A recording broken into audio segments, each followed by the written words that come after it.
마피아 게임은 심리 혹은 추리 게임을 표방합니다. 실제로 그럴까요? 게임은 다음과 같은 문장으로 시작합니다. 우리들 안에 마피아가 있다. 이 게임의 목적은 원초적인 본능을 자극합니다. 생존, 즉 살해당하지 않고 살아남는 것이죠. 게임의 규칙은 다음과 같습니다. 첫째, 누가 마피아인지 찾아내야 합니다. 서로를 향한 의심과 검열이 작동합니다. 쟤 지금 눈 깜빡깜빡거렸어. 너 왜 자꾸 말을 더듬거려? 사소한 말과 행동을 근거 삼아 마녀 사냥을 시작합니다. 누군가 한 사람을 몰아세우고 처형합니다. 야, 일단 죽이고 보자. 그래요. 일단 죽입시다. 무고한 시민의 억울한 죽음이 반복됩니다. 둘째, 의심받지 않고 살아남아야 합니다. 의심받을 말과 행동을 하지 않는 것. 그런데 가능할까요? 아닌데. 야, 내가 언제 그랬어? 했잖아요. 했다니까. 너도 봤지? 그런 거 같기도 하고 아닌 거 같기도 하고. 의심을 받은 사람에겐 해명할 기회가 주어집니다. 문제는 해명할 방법이 없다는 것이죠. 진짜 아니에요, 진짜. 아, 진짜 믿어주세요. 네. 진짜 내가 아니라 저 오빠라니까. 내가 아닌데 해명할 방법이 없네요. 어떻게 하냐고. 해명에 실패하면 처형당합니다. 게임은 다시 반복됩니다. 우리들 안에 있는 마피아를 찾아낼 때까지.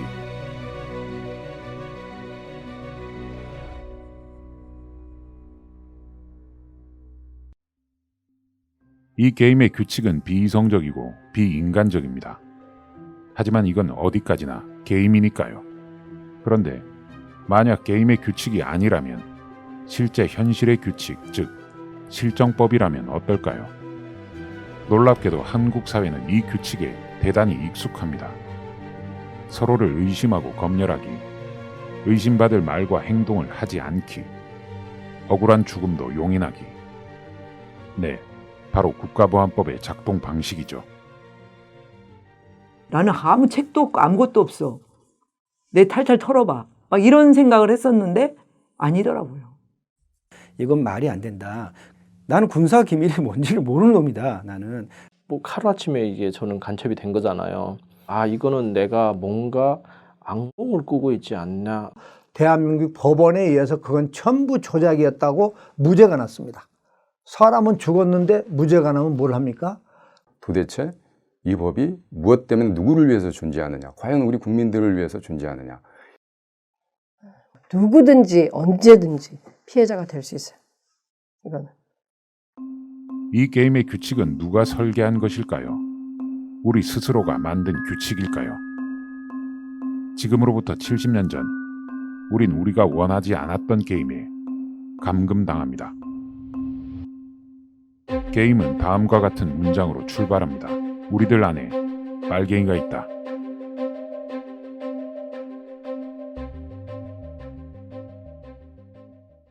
제1장 설계자.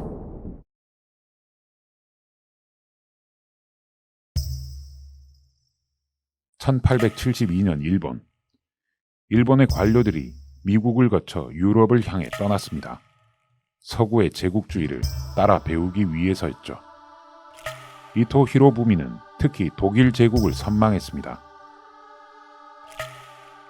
독일 제국 헌법을 차용하여 일본 제국 헌법을 제정했고 제국의회 구조마저 똑같은 모양으로 구성했죠.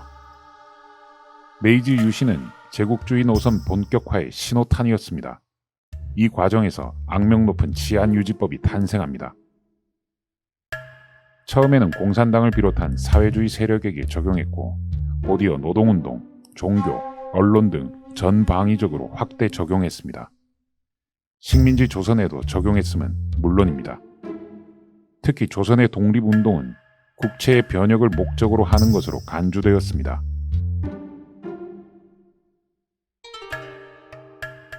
일본에서도 악명이 높았지만 조선에서는 훨씬 더 광범위하고 가혹하게 적용되었습니다. 강력한 처벌을 통해 공포심을 조장함으로써 사회 전반이 위축되는 효과를 노린 것이죠. 이처럼 일제 식민 통치 체제의 강력한 무기였던 치안유지법과 대한민국의 국가보안법은 마치 쌍둥이처럼 그 내용이 유사합니다. 국가보안법은 치안유지법을 그대로 본따 만든 법이기 때문입니다. 그런데 국가보안법에 또 다른 설계자가 있었습니다. 바로 미군정입니다.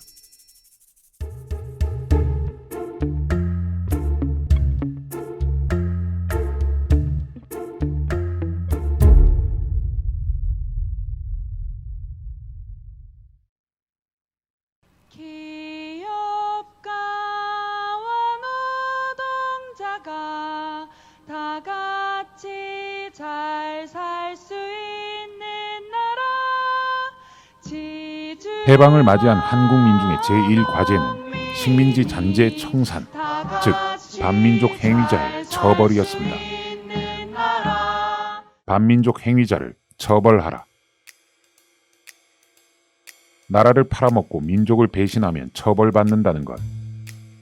이것은 장차 자주 독립국가를 건설하는 중요한 사상적 기초였습니다. 그런데 미군정은 이를 처음부터 반대했습니다. 선거법 후 친일파 처리를 주장했고 처벌 법안의 인준을 거부하여 시행을 좌초시켰습니다.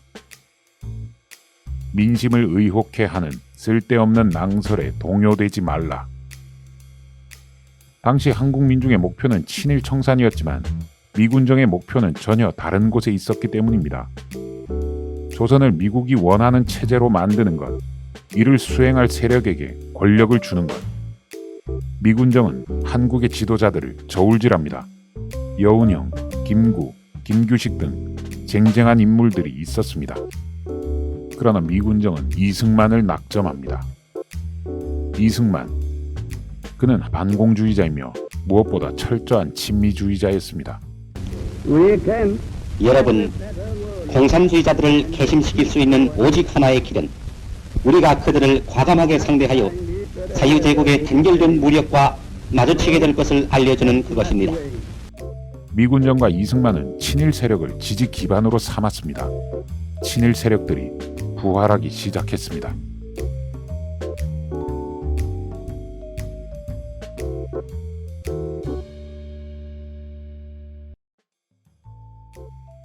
미군정의 비호 아래 이승만과 친일파들은 반민특위를 공격하기 시작합니다. 조사위원들에 대한 암살 테러가 자행되고 기마경찰들이 반민특위 본부를 습격했습니다. 언론을 통해 연일 빨갱이 공세도 퍼부었죠. 결국 반민특위는 무너지기 시작했습니다. 그 사이 국가보안법 제정이 추진되었습니다. 격렬한 반대에 부딪혔지만 결국 통과되고 말았습니다. 반민족 행위 처벌법이 국가보안법으로 교체되었습니다. 게임의 규칙이 전환되었죠. 우리 안에 있는 빨갱이들을 사냥하라. 남녀 아동이라도 일일이 조사해서 불순분자는 다 제거하라. 국가보안법의 이름으로 잔인한 사냥이 시작되었습니다. 제주를 비롯한 전국 각지에서 대량 학살이 자행되었습니다. 이 사냥터에서 살아남고 싶다면 침묵하거나 적극 동조해야 했습니다. 1949년 전국 교도소 수용자의 70%가 국가보안법 위반자였습니다. 같은 해 9월에서 10월 사이 132개의 정당 사회단체가 해산됐습니다. 해방 이후부터 한국전쟁 휴전에 이르기까지 빨갱이 사냥에 희생된 민간인의 수가 무려 100만 명이 넘어갑니다. 거대한 공포가 부활했습니다. 대량 학살의 공포는 분노마저 얼어붙게 만들었습니다.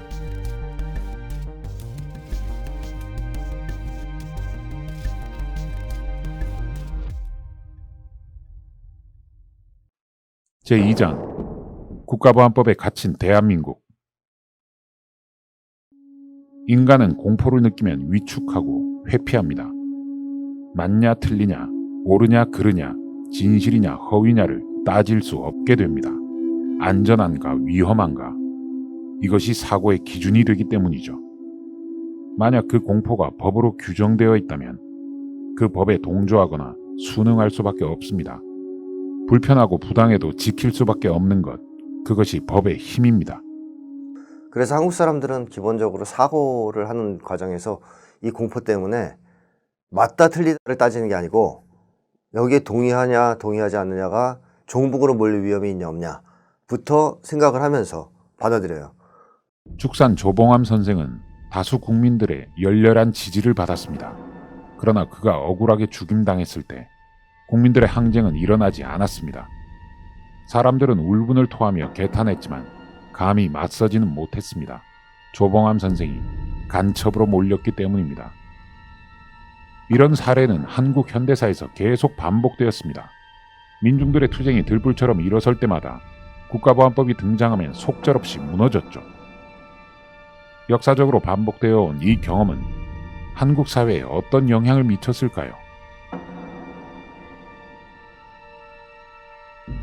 군사독재 정권이 무너진 현재엔 그 흉터가 사라졌을까요?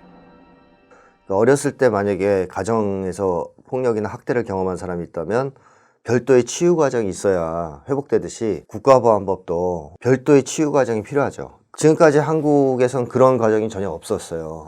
철저하게 사람들 속에 또 사회 속에 내재화돼서 작용하고 있다.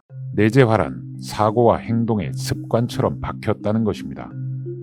국가보안법의 내재화는 두 가지 현상을 낳았습니다. 첫째, 한국 사회와 국민 대다수가 국가보안법의 피해자란 생각을 못하게 만들었죠. 일부 통일 운동하시는 분들에게나 불편한 문제이고 별로 나에게는 영향력이 없다. 저와 같이 뭐 이렇게 활동하는 동료들도 똑같은 심정이라고 생각하면 돼요. 요즘 뭐 국가보안법 사건이 있기나 해 그거 연결을 못 시키는 구조예요. 단절돼 있죠. 둘째, 불편하지 않으니 굳이 폐지할 필요도 없다는 견해마저 나왔습니다. 그러니까 지금 문재인 정부 들어와서 사회 분위기를 보면 그 국가보안법이 있어도 아무도 저촉받지 않고 차문화되어 있는데 그걸 구태여 변경할 필요가 있느냐 뭐 이런 얘기거든요. 그런데 정말 그럴까요? 우리의 일상생활에 보이게 보이지 않게 모든 것을 장악하고 있어요. 우리는 국가보안법의 일상적 내재화 사례들을 살펴보았습니다. 내재화의 핵심 기제는 자기 검열이었습니다. 이 동무라는 말을 단독으로는 안 씁니다. 한국 사람들 절대로. 근데 머릿속에나 마음속에는 동무란 말이 있어요. 어떨 때는 자연스럽게 쓰냐 하면 어깨 동무 할까 우리? 야, 나 힘든데 말동무 좀 해줄래? 뭐 이럴 때 써요. 그러니까 붙여서는 쓰는데 뭐랑 단독으로는 안 씁니다. 어떻게 보면 탁월하게 자기 검열하는 중이죠. 교육 분야는 어떨까요? 학생들하고 여러 가지 책과 자료 이런 것들을 보게 되죠. 또는 신문에 있는 사설 그런 것들을 가지고 교육활동을 하잖아요. 그럴 때 교사가 내부 검열을 하는 거예요. 왜 선생님은 한겨레 신문을 이렇게 많이 봅니까? 왜 경향만 봅니까? 그래서 일부러 동의할 수 없는 글인데도 불구하고 조선일보라든가 동아일보라든가를 끼워서 가르치게 돼요. 옳은 것과 옳지 않은 것을 같이 가르쳐야만이 제대로 균형을 갖고 가르치는 것 같은 착각을 하게 한다는 거죠. 노동자들은 어떨까요? 노동자들이 가장 많이 외치는 구호가 세상을 바꾸자는 구호입니다.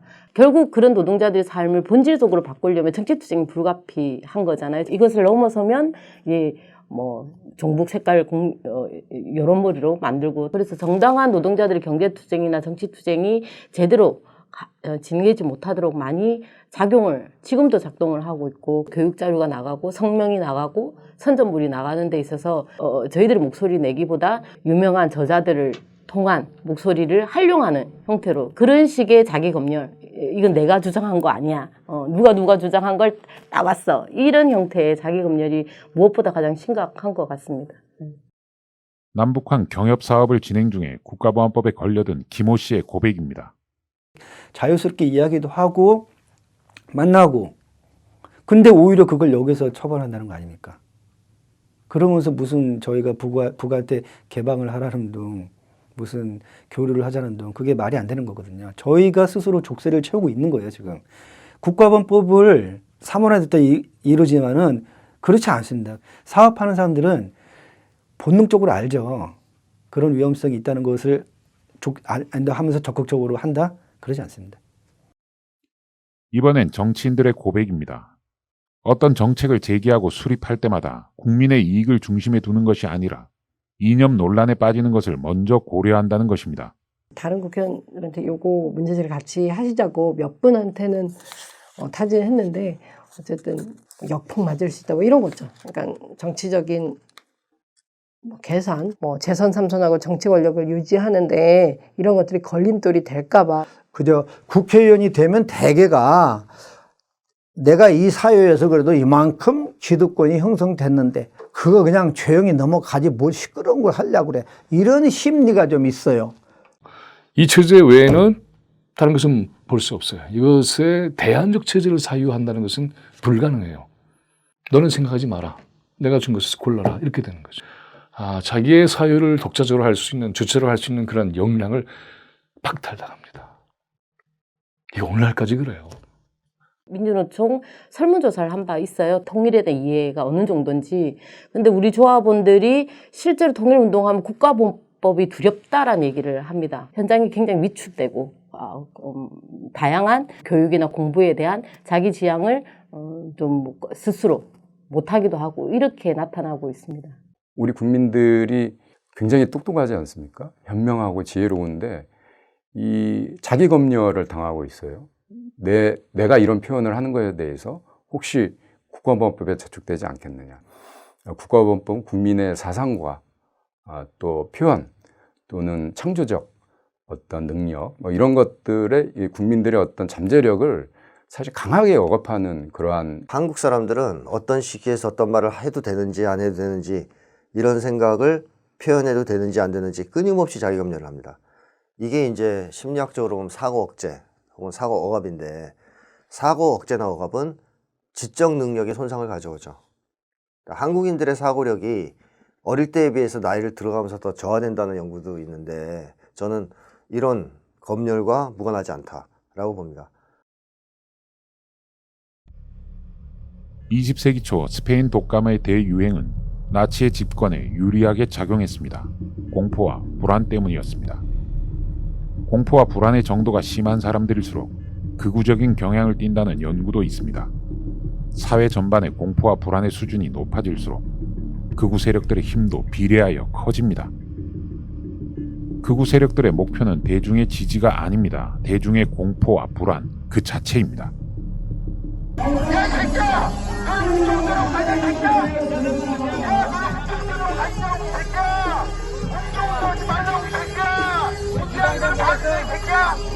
특히 한국 사회 극우 세력들의 행태는 아주 극단적입니다. 그러나 그것을 정당하고 정의로운 것으로 여기며 처벌받는다는 인식 자체가 없습니다. 이런 극단주의적 사고와 행동의 배경엔 바로 국가보안법이 있습니다. 태극기 부대들이 성조기를 들고 마음껏 집회 시위를 하면서 걱정합니까? 체포될 거? 걱정 안 합니다. 별로. 정신적으로 별로 압박을 못 느껴요. 극우보수 세력 입장에서는 국가보안법 처벌의 위험이 없지 않습니까? 그 다른 사람을 공격하기는 쉽지 않습니까? 또 안전한 거죠. 뒷배가 되고. 극단주의는 차이를 수용하거나 타협하려는 사고가 없습니다. 배제하고 척결하고 정복해야 합니다. 오늘 한국 사회의 극단주의가 팽배한 것은 우리 사회가 국가보안법을 내재화한 또 하나의 결과물입니다. 국가보안법은 기본적으로 어떤 태도를 사람들한테 강요하는 거냐 하면, 야, 마음에 안 드는 사람 있어? 죽여. 그 사람하고 같이 살 필요 없어. 이렇게 얘기하는 겁니다. 국가적, 사회적 차원에서 이런 분위기가 형성된다면 개개인들의 내면에선 어떤 일이 일어날까요? 내 마음에 안 드는 사람, 나랑 생각이 다른 사람, 또는 내가 싫어하는 사상을 가진 사람은 내가 인정할 필요가 없어. 제거할 수 있어. 생각이 다르다, 마음에 안 든다, 제껴야 되겠다, 죽여야 되겠다, 아니면 박살을 내야 되겠다, 이렇게 생각합니다. 그러니까 내면화돼 있어요. 한국인들의 심리 안에. 공존해야 될 필요가 없다라는 게 내면화돼 있어요. 그게 일상의 언어에서나 행동에서 다 나와요. 그래서 마음에 안 들면 그러죠. 너 빨갱이냐? 뭐 종북이냐? 이렇게까지 공격해요. 개인들 사이에서. 사립대학교 재단의 비리 문제를 제기했던 조윤영 씨는 같은 학교 학생들로부터 종북으로 몰렸습니다. 종북단체여서 해산된 통합진보단과 연결되어 있는 단체다. 나 얘네들 국정원에 신고했어. 이제 얘네들 못했어. 크크크크 꼭 잡아갔으면 좋겠다. 조윤영 빨갱이 또 왔네. 아 아직도 학교에 있냐? 빨갱이. 사립 유치원 비리를 파헤쳤던 장하나 씨도 끔찍한 공격을 당했습니다. 제가 딸 키우거든요. 성적 놀이개로 보내래요, 북한에. 사립유치원 비리를 얘기를 하는데. 댓글 수준이 그러거든요. 그런 것들이 너무, 그러니까 분노 이전에 공포가 좀 컸어요, 저는. 하고, 누가 그런 거를 주도해서 그렇게 쓰고 있을까. 온라인 공간에서의 극단주의는 일상적인 것이 되었습니다. 그렇다면 오프라인, 즉 현실 세계에선 어떻게 작용할까요? 내부 검열의 과정이 결국은 반대 의견에 대해서 귀를 막게 해요. 너는 왜 이렇게 불만이 많아? 하라면 하는 거지. 이런 이야기가 횡행할 수 있는 풍토를 만든단 말이죠. 뭔가 이의 제기를 하거나 계속 고민을 하거나 그러면 사상이 의심스럽다 너는. 응? 왜 그냥 넘어가질 못해? 이런 비교육적인 상황을 조장하는 근거가 되는 게 저는 국가보안법이라고 보고요. 그러니까 정책을 꺼내면 난장판이 벌어질 거라는 걸 사람들이 아는 것도 있어요. 그걸 꺼내는 순간 이 모임은 작살난다. 우리 가족관계는 끝난다. 그러니까 하지 말자는 거죠.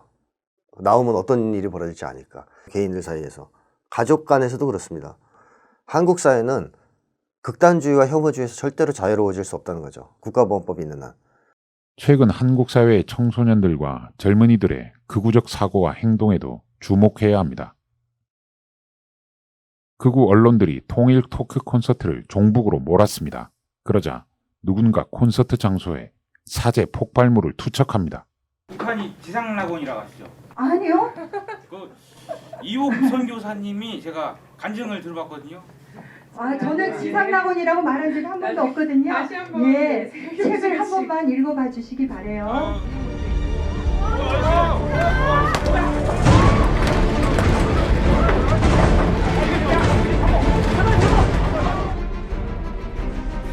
이 끔찍한 테러의 범인은 고등학생이었습니다.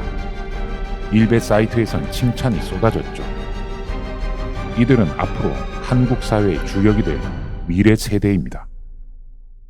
어느 날 제가 수업을 마치고 복도를 이렇게 지나오는데 그 복도 앞쯤에서 막 싸움이 벌어진 거예요. 애들이 무슨 일로 싸웠느냐고 물어봤죠.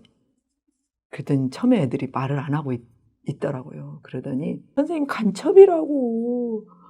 그래서 제가 그냥 우리 선생님 간첩 아니고 착하다고 이렇게 말해갖고 그 싸움이 났다는 거예요. 그래서 제가 너무 그때 마음이 아파가지고. 우리의 주장이 논리적이고 상식적이기 때문에 얼마든지 토론할 수 있다고 생각을 했었죠. 근데 딱 그렇게 되니까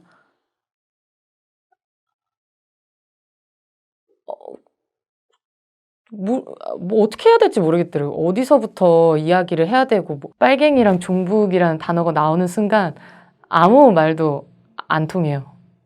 제 말을 들으려고 하지도 않고 그리고 사람 취급을 하질 않죠.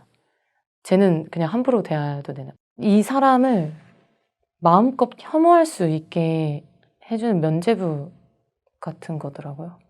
진짜 무서웠거든요. 그래서 도망치고 싶다 이런 생각을 많이. 그리고 지금도 무섭고. 자기 검열, 사고 억제, 극단주의의 팽배. 국가보안법은 한국 사회를 살아가는 개개인의 내면과 사회 각 분야에 깊은 흉터를 남겼습니다. 국가보안법을 그대로 둔다면, 이 흉터들을 치유하지 않는다면 한국 사회는 앞으로 나아갈 수 있을까요? 민주주의는 원래 좌우의 논쟁과 정치적 대결 속에서 새로운 형태의 제3의 대안들이 끊임없이 나오게 되어 있는 겁니다. 현재 국가보안법이라고 하는 것은 우파, 그중에서 극우의 정치만이 가장 강력한 힘을 얻게 하는 그런 방식이에요. 한국에서는 또 노동운동도 오랫동안 낙인 찍혀왔잖아요. 근데 그래서 그게 무서워서 이거 안 하고 저거 안 하고 입 다물고 살게 되면 그냥 필요할 때 쓰고 필요 없을 때 자르고 함부로 사람을 헐값에 쓰고 언제까지 이렇게 둘 거냐. 그게 결국 뭐 아이들 유치원 비리에서 아이들 뭐 급식에서 뭐 교과서에서 계속 아니면 또 우리 노동자들 권리에서 계속 일상에선 그게 또 피해를 불러일으키고 있는데 뭐 북유럽 같은 경우에는 무상의료, 무상교육 다 실시하고 있지 않습니까? 한국 사람들 그 얘기 나오면 빨갱이냐, 종북이냐 뭐 이러면서 반대해요. 그러니까 나한테 그게 유리한지 불리한지를 먼저 따져보고 국민들한테 이익이 되냐 손해가 되냐를 따지는 게 아니고 자기한테 손해되는 짓을 하는 거죠. 꺼내면 공격받을까 봐 사람들이 주저했다는 거죠. 자본주의 나라들 이제 소위 선진국에서 먼저 기본소득 얘기가 나오기 시작하니까 한국도 시작합니다. 안전하니까. 미통당조차 기본소득을 받아들이는 이런 말도 안 되는 상황이 벌어졌는데, 자, 이게 진작 옛날부터 논의될 수도 있는 게 이제서 된다는 건 뭐예요? 지금은 이제 남북 관계가 터져야 미래가 있겠다.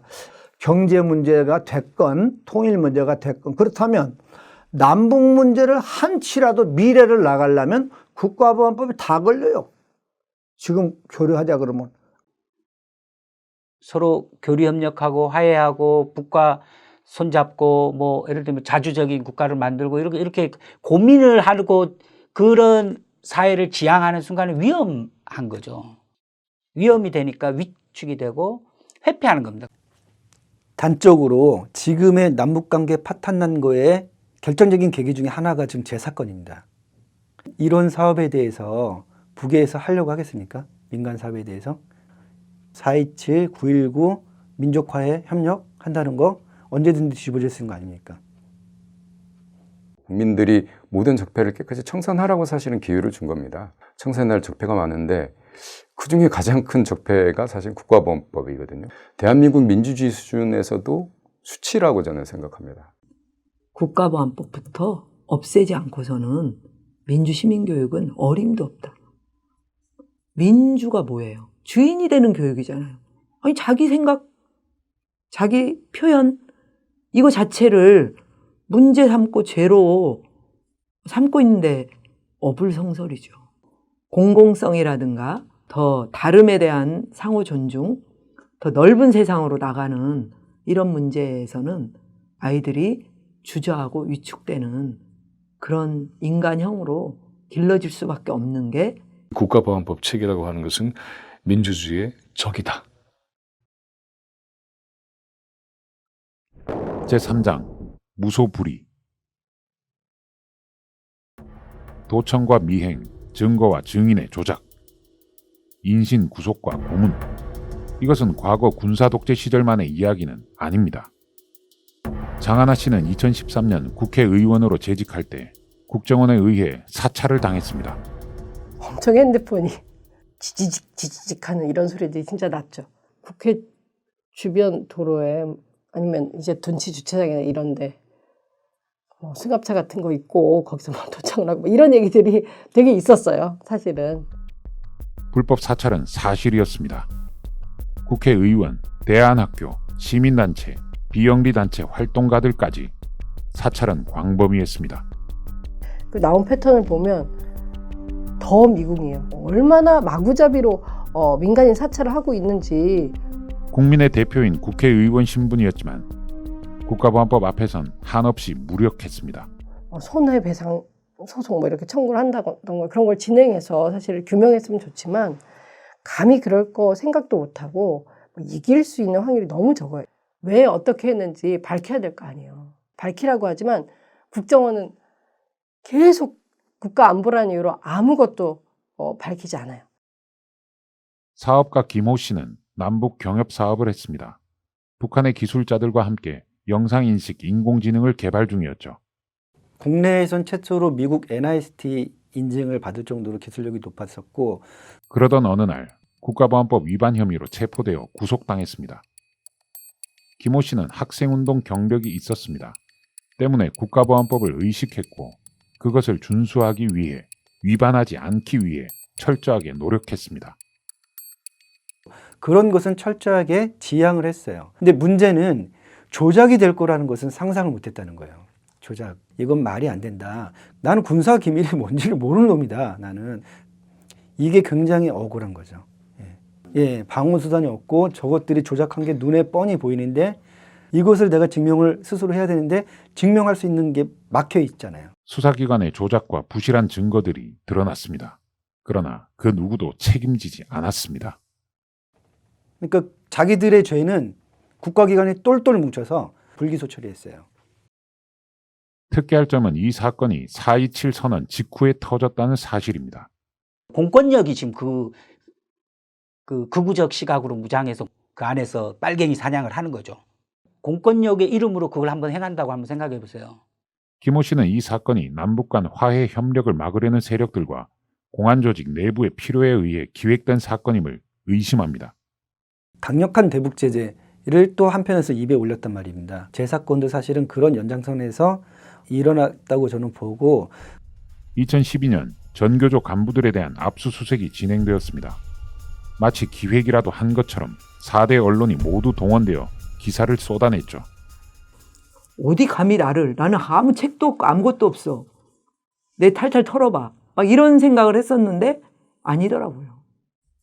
이적단체 결성, 이적 표현물 제작과 반포, 회합 통신, 교류협력법 위반. 어마무시하잖아요. 이건 그냥 딱 보면 그냥 살아남지 못하는 죄예요. 참여정부 당시 진행했던 남북 협력 사업들이 문제가 되었습니다. 그 당시엔 합법이었는데 정권이 바뀌자 갑자기 불법이 된 겁니다. 결핵말 조선어 사전이라든가 봉익임선달 15권의 만화책 엄청 재밌어요. 민족의 세시풍속 이야기예요. 지금도 생각해보면 왜 그게 유죄일까라는 생각이 들어요. 너무나 터무니가 없잖아요. 이 사건으로 전교조는 종북몰이의 사냥감이 되어 공격당했고 결국 법의 노조가 되고 말았습니다. 전교조를 탄압하기 전에는 꼭 이 국가보안법을 가지고 몇 사람을 희생타를 만들어요. 정기적으로 대선 앞두고 꼭 빨갱이 몰이를 했어요. 메이드 인 국정원 박근혜 대통령은 책임져라! 2012년 국정원의 대선 개입 행위가 밝혀집니다. 그러자 국정원은 서울시 공무원 간첩 사건을 터뜨립니다. 하필 사건이 터진 타이밍도 수상했지만 인권유린, 증인 매수, 증거 조작 등 당시 국정원의 행태는 상상을 초월했습니다. 그때 한 2주 만에 몸무게가 11kg 정도 빠졌거든요. 몸이 얼굴색이 까맣게 되면서 저는 저에 대한 뭐 인권이고 뭐에 보장된 게 아무것도 없는 거예요. 국정원에 있어서 아주 강압적인 수사에 기가 얼이 빠져 있었던 거예요. 유우성 씨는 순진했습니다. 뭔가 오해가 있으리라 생각했습니다. 오해를 풀고 싶었습니다. 최대한 제가 알고 있는 만큼은 다 얘기를 해줬어요. 그런데 그게 오히려 저한테는 나중에 칼이 돼서 돌아오더라고요. 수사관들은 유우성 씨의 진술을 기초로 증인들을 매수하고 법정에 세웠습니다. 매수한 사람들 중엔 유우성 씨의 여동생도 있었습니다. 여동생은 계속 법정에서 와서도 오빠가 간첩이라니까 이건 미칠 노릇 아닙니까? 여동생과 대면시켜달라고 요구했지만 수사기관은 거부했습니다. 동생이 만약에 나처럼 이렇게 조사를 받고 있었다면 동생은 아마 엄청난 협박과 사실은 어떤 공포 속에서 조작되고 폭행도 당했을지 않냐는 의문을 수사관들한테 제기를 했어요. 유우성 씨의 추측은 적중했습니다. 재판 진행 중 유가려 씨는 진술을 번복하며 진실을 폭로합니다. 유가려 씨가 모든 것이 고문에 의한 허위 진술이었다라고 기자회견도 하게 되고 1심에서 무죄 판결이 났습니다. 그러자 국정원은 새로운 증거를 확보하여 제출했습니다. 중국에서 발행한 공문서였죠. 검찰이 국정을 통해서 받아서 검찰이 법정에 제출하는 서류마저 위조됐을 거라고 누가 생각을 했겠습니까? 유우성 씨의 무죄를 확신했던 변호인단은 중국 대사관에 해당 공문서를 확인해달라고 요청했습니다. 결과는 충격적이었습니다.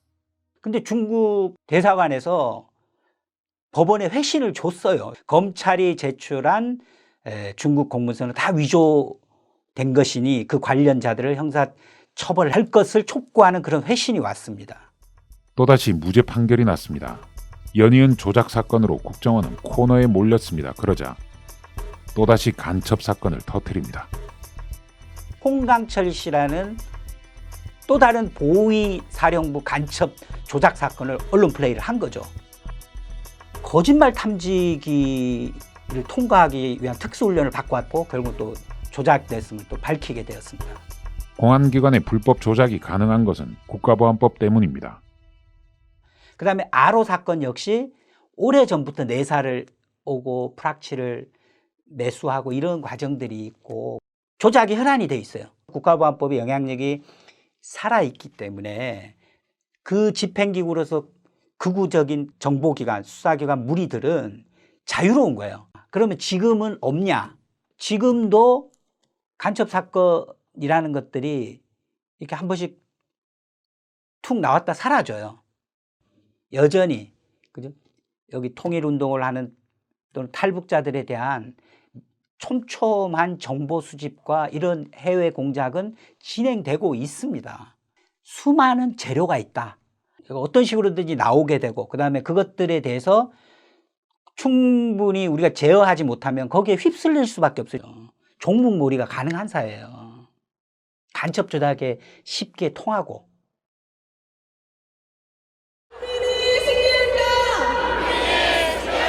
2016년 촛불항쟁 당시 기무사는 계엄령과 대규모 간첩단 사건을 준비 중이었습니다. 군사 독재 시대로의 역사적 퇴행이 일어날 뻔했던 아찔한 상황이었습니다. 2015년부터 국군 기무사령부에서 그 민주주의 국민행동이라는 단체를 대상으로 그 내사를 진행을 하고 있었습니다. 이것을 2016년 9월에 본격적으로 그 내부에 TF를 꾸려가지고 기무사가 간첩단 사건 조작하는 이제 프로젝트를 진행을 한 일입니다.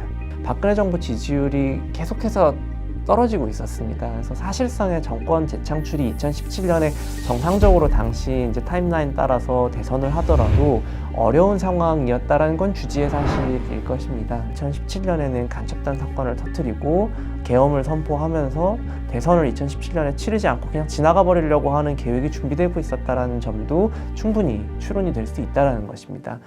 그러니까 이게 지금 가능하겠어라는 걸 뒤집어서 생각을 하면 아니 지금도 이런 거를 계획한다고? 라는 의문으로 사실 이어져야 된다. 간첩단 사건도 마찬가지고 국가보안법을 악용해서 언제든지 대공수사를 개시할 수 있는 정보기관의 권한이 살아있는 한 언제든지 간첩단 사건이나 어떤 계엄령의 선포와 같은 공안정국으로 이끌어갈 수 있는 토대는 늘 마련이 돼 있는 것이다 라고 판단할 수밖에 없는 것이죠.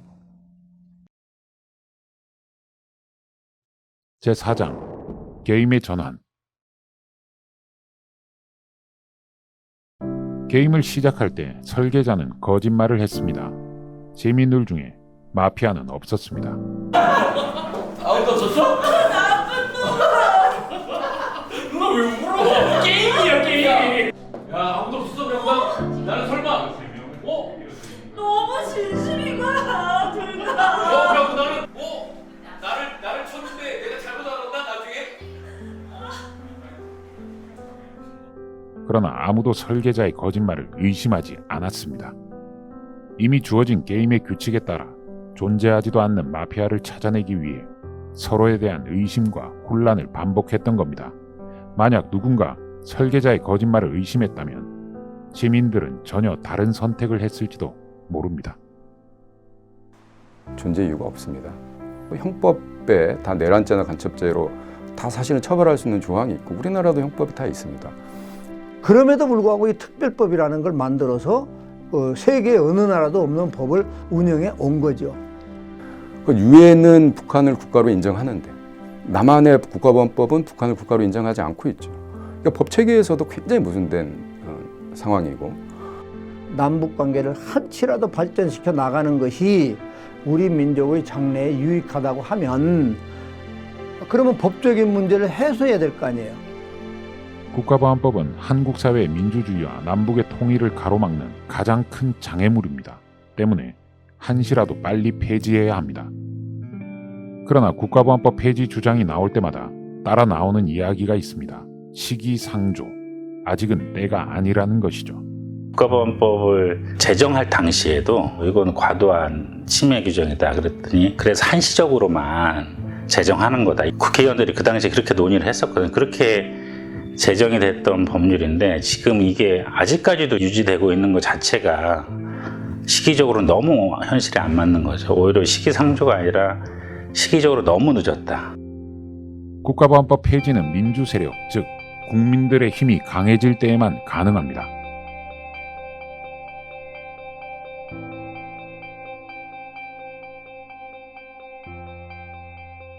정권을 반대하는 사람을 탄압하는 법으로 많이 씌워왔고 그 과정에서 엄청난 인권 탄압이 있었고 그 비인도적인 행위들이 저질러졌습니다. 그래서 이것은 한국의 부끄러운 역사의 일부분이고 우리가 국민이 주인이 되는 국민주권 시대, 인권 존중의 시대로 간다고 하면 그 낡은 유물은 폐기하는 것이 좋지 않겠습니까? 칼집에 넣어서 박물관으로 보내는 것이 좋지 않겠습니까? 드디어 국가보안법 폐지안이 법사위에 상정되었습니다. 국가보안법 폐지의 길이 열린 것입니다. 시민사회 진영은 국가보안법 폐지 국민연대를 재발족하고 국민대회, 대규모 단식 농성 등 다양한 활동을 전개했습니다. 한나라당과 수구세력은 사활을 걸고 반대했습니다. 국가보안법 사수를 외치며 장외투쟁에 나섰습니다. 실은 그 법을 폐지한다는 것은 그들에게 있어서는 뭐 그들이 선택할 수는 없는 문제고 이 법이 최대한 늦게까지 이 법을 존속시키는 것이 그들의 이익과 일치되는 상황이기 때문에 수구 세력의 힘은 여전히 강력했습니다. 폐지론에 실렸던 힘이 약해지기 시작했습니다. 당시 폐지에 앞장섰던 장영달 전 의원의 고백입니다. 그런데 우리 당 집권 여당 내에서도 그 국가보안법을 폐지하면 곤란하지 이런 생각을 갖는 또 보수 성향의 의원들이 계셨어요. 그 지역에 가면 내가 낙선하기 딱 좋은 그러한 내용으로 생각하는 분위기가 많았죠. 그러다 보니까 국가보안법을 폐지하자라고 하는 주장이 퍽 난관에 부딪혔죠. 한나라당이 국가보안법의 존속 및 보완 개정을 요구하자 폐지를 주장한 의원들의 입지는 더 좁아졌습니다. 이념 논란에 부담을 느낀 집권 여당은 후퇴를 거듭했고 결국 개정도 못한 채 무산되고 말았습니다. 아닌 게 아니라 할 수 있었는 거 아니냐. 이게 이제 아쉬움으로 남아있는 부분인데 군부 독재 시절도 아니고 이미 무력화된 것 아니냐. 국가보안법이 있어도 남북 간 교류 협력엔 문제가 없다. 예전처럼 오남용하는 일만 없도록 보완하면 된다. 이러한 주장들은 완전한 오판이었습니다. 이명박 정권이 들어서자 국가보안법과 공안기관의 칼춤이 시작되었습니다. 김대중 노무현 정부 10년 동안 과거에 누렸던 이 기득권 세력들, 극우 세력들, 이 사람들이 자극을 받았어요. 그래서 이명박 박근혜 정부 들어서 다시는 우리 권력이 넘어가지 않도록 아성을 단단히 쌓아야 된다. 수많은 국가보안법 사건이 연이어 터졌습니다. 대중정당이 해산되는 사상 초유의 일도 일어났습니다. 정파와 당파를 떠나서 모두 함께 어깨동무하고 민주주의를 사수합시다. 좋게 발전하던 남북관계도 파탄 일로를 걸었습니다. 김대중 노무현 정부 때 남북 화해와 교류를 위해서 많이 활동했던 게 정권 교체되고 나서 이명박 박근혜 때 그게 다 국가보안법으로 다 기소되셨어요. 그분들. 수도 없습니다. 그런 분들이. 국가보안법은 영향력이 이제 더 이상은 안 된다? 뭐 색깔론을 토하지 않는다. 그 얘기 자체가 지금 아니라고 보고 국가보안법의 영향력은 심포롭게 살아있고 우리가 방심 할 수가 없다라는 거는 다시 극우 보수 세력들이 재집권할 수도 있는 것이고요. 그죠? 정권 바뀌면 또 이게 되살아나서 우리를 옥죄할 것이다라는 두려움이 여전히 있죠. 사문화되었다라는 말은 이제 한국에서는 통하지 않는다고 봅니다. 그거는 장담할 수가 없는 문제입니다. 이제 그 어떤 위기가 다가올 때 또 어떤 방식으로 그 억울한 먹잇감이 충분히 될 수 있다고 생각합니다. 민주주의는 묘하게도 선거를 통해서 권력 교체될 수 있는 가능성이 있어요. 그리고 이것은 여론의 지형을 바꾸면 가능해지는 거죠. 그 세상은 변하는 것이고 통치자도 바뀌는 거거든요. 태극기 세력이 집권하는 시대가 올 수도 있는 겁니다. 민주주의는 한꺼번에 말살될 수 있는 것입니다, 이게. 근데 지금 국가보안법이 저렇게 있는 한은 어떤 정권에서라도 그런 위험이 있지 않을까. 누구든지 언제든지 피해자가 될 수 있어요. 그러니까 잘 쓰면 된다 보다는 지금 방식으로는 누구의 손에 들어가서도 안 되는 힘이라고 생각해요. 그건 정말 향후 살아갈 세대에 대한 약간의 배신 아닐까.